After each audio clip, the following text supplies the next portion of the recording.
আমি যে প্রেগনেন্ট, আমি এখন কোথায় যাব? কথা শুনেছি, আমরা জীবন দিতে রাজি আছি, তবু আমরা টাকা ছাড়বো না।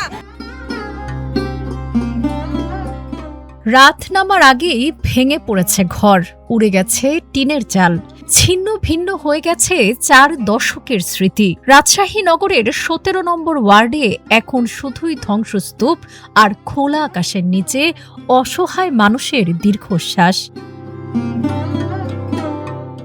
দীর্ঘ 40 বছর ধরে রায়পাড়া, বড়বনগ্রাম, চকপাড়া, ভারালিপাড়া ও পাবনাপাড়া মহল্লায় গড়ে উঠেছিল প্রায় 5000 মানুষের বসতি। প্রজন্মের পর প্রজন্ম ধরে এখানেই ছিল তাদের জীবন জীবিকা। কিন্তু হঠাৎ করেই সবকিছু বদলে যায়।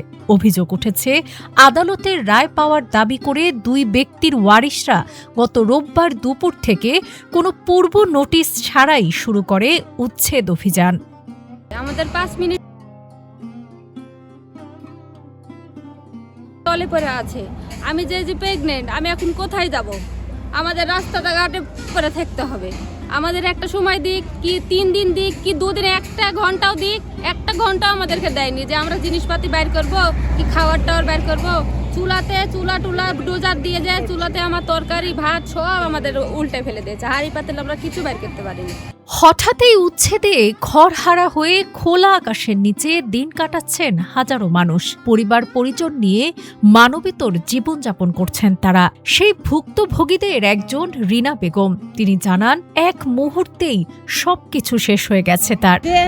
মেলা মানুষ যায় বুঝতে হলো আপনার বাচ্চা কাচ্চা নাই তো আছে, ডাকেন, আমি হলো ইয়া করবো, আপনাদের ঘর বাড়ি ভাঙবো। বুঝতে চাচা বুঝছে কেন ঘর বাড়ি ভাঙবো বাবা? তো বুঝছে না ভেঙে দেবো, আমরা পাওয়ার পাইছি। তো কোর্টের নোটিশ দেখাও, তো নোটিশও দেখেছে না। আমি বলছি আমি তরকারি নামানো, এখন আমি ভাত রানবো, আমার ছেলেপেলে আমরা খাবো। বুঝছো ভাতও রানতে পাবেন না, আপনি সব ভাঙেন। এখন তোমার চাচা বললো যে আমরা কিছুই ভাঙবো না, তোমরা ভেঙে দাও।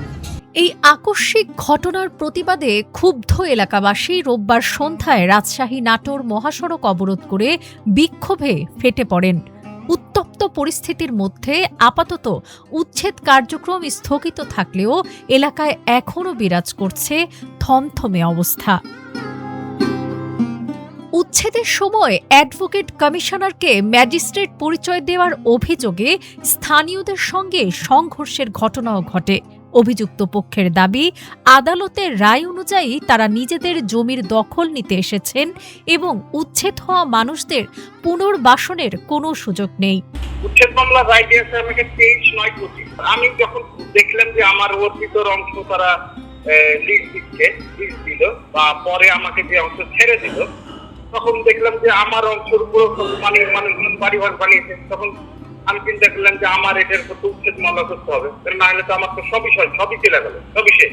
সেই কারণে আমি ওই বাকি অংশ 17 দিকে বাদ দিয়ে বাকি অংশের উপর উচ্ছেদ মামলা করেছিলাম।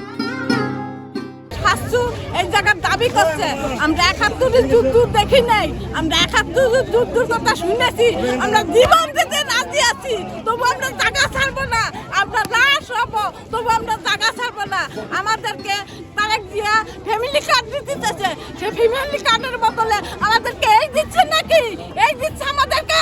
পাবনাপাড়া করছে, রায়পাড়া করছে, তারপরে যে বিল আছে, বিল থেকে পাবনাপাড়া বলতে যে ফুলতলা মোড় থেকে সব দখল করছে। স্থানীয়দের মতে এই সংকটের সময়ে ভুক্তভোগীরা সরকারের ঊর্ধ্বতন মহলের দিকে তাকিয়ে আছেন।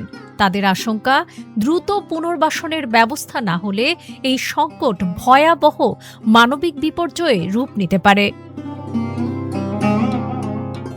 ডেস্ক রিপোর্ট, আজকের পত্রিকা।